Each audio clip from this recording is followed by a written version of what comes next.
Well, the other concern that people have with the effort to free slaves in Sudan is the fear that actually you may be encouraging more enslavement rather than fighting against it, because it will encourage people, they're making money out of all of these well-intentioned Westerners who are paying significant amounts of money to free these slaves. I mean, then there's potentially endless supply of slaves, so you're really just perpetuating a cycle.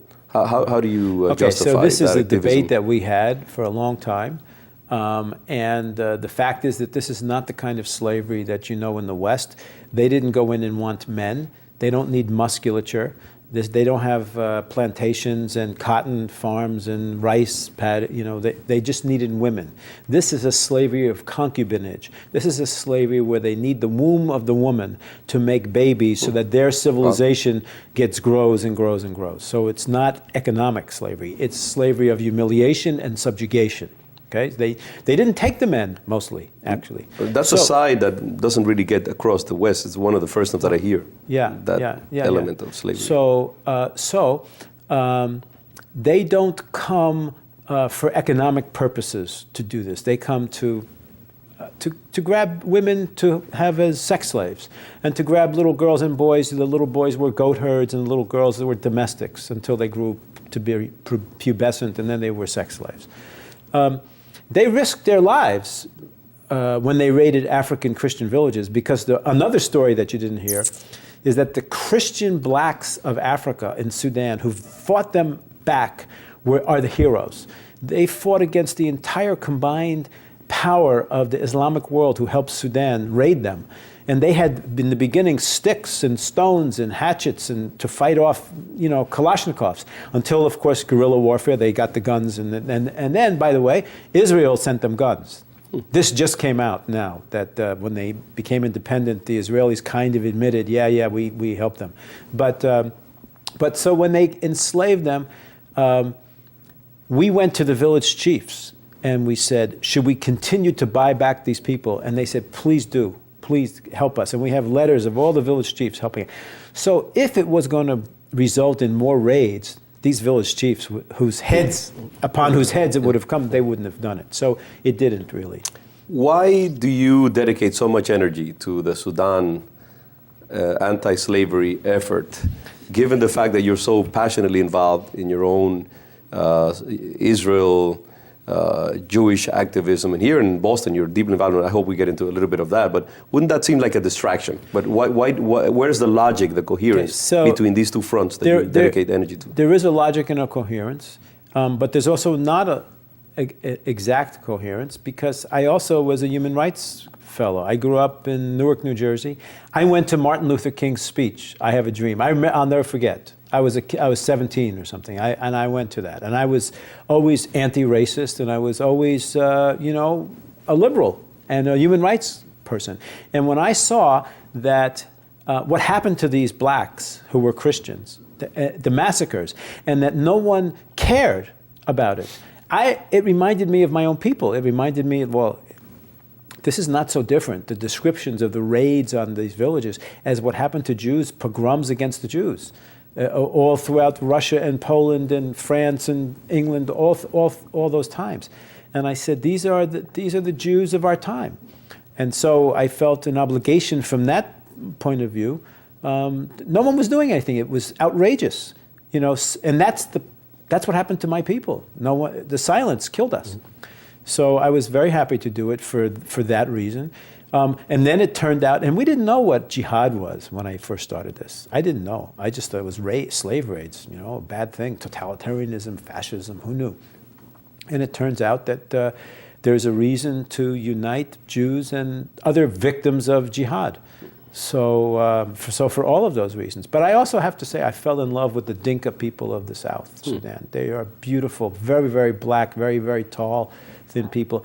And I knew them, I met them, their women and their children are just beautiful, and the men are valiant, and nobody cared about them. So there was a kind of maybe a little romantic in the sense of they got my heart. How did you get drawn into that? I mean, specifically, did you make one trip that really made that difference? Did you meet people here who are active in that? I met people in New York who were the diaspora of the North African populations, and even some Muslim slaves in Mauritania, because the Arabs would, even though these are Muslims, and they're not supposed to enslave fellow Muslims, because they were black, it was racist, would enslave. And today, there are black Muslim slaves in Mauritania. Imagine, there are black Muslim slaves that Arabs have in Mauritania. In any event, I met these people in New York, and they said, I've read about these terrible things. You lost according to the State Department, they killed 3 million black Christians. What are you doing?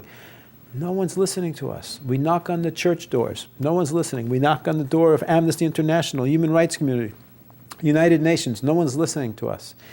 And I said, well, maybe the slavery issue will wake people up, because America is an abolitionist nation. And if one thing that we disagree on everything in America, on war, on women, on homosexual, on everything we disagree on, but on slavery, America is one. We became a nation by being abolitionists. So let's bring out to the public the fact that they're stealing women and children and enslaving them, and that one. But there seems to be in America this mentality that increasingly hardens. It is again, for lack of a better word, it's a liberal militant mentality that coalesces around certain issues and sees the world through a lens. And therefore, issues that would seem normally attractive to that liberal sector, all of a sudden, because seen through that lens, all of a sudden lose their interest. And I suspect that this is what's happening with this Sudan effort. There is this pro-Muslim, pro-Arab bias in so many of these liberal enclaves. And so therefore, this kind of thing makes life very complicated. To highlight it, to fight against it, it just adds too much texture. Therefore, there's a tendency to kind of that was lessen its importance. That's right. The biggest intellectual problem I faced was when I found out that there were black slaves in the world today. Where the hell is the human rights community? I said to myself, why isn't Amnesty International shutting down Wall Street and freeing the slaves, right? So I found out the answer. And the answer is that all of these human rights people, for them, it's about trying to be a good white guy. This is all about their identity. They feel guilty that they live well in America. A little bit of the Israel syndrome as well that you mentioned earlier. Absolutely, no, they do. And so for them, if you want to look at what they get marshaled up about and get exercised about, don't look at the identity of the victim. Look at the identity of the so-called perpetrator. So if there are no bad white guys in the story, they're not going to go after it, because it's all about not in my name, I'm okay. So in South Africa, where you had bad white guys, all of the human rights community was like, we are not that, they're not me, I'm different. And it was not about justice. Because if it's about justice, it's about justice for everybody. When they saw evil done by non-whites, they choke. They don't know what to do. Who are we? We had black slaves. How do we have the moral standing to? So in this case, it's not just the black slaves of Islam that they didn't touch. They won't touch the women. Think about it, the women's issue. Well, where are the feminists when it comes to clitorectomies and gender stuff and gays? I mean, you would think that the entire gay community would be terrified of what's happening in Europe with the Islamization of Europe, and the gays in Europe are hiding under rocks. They're abandoning their gay bars. They're terrified because they're getting attacked by radical Muslims. So you have the abandonment of the classical groups of people that the left should have and did support before. But if they have the wrong oppressors, imagine if these black Dinka had white slave owners, Amnesty would have solved it in a second.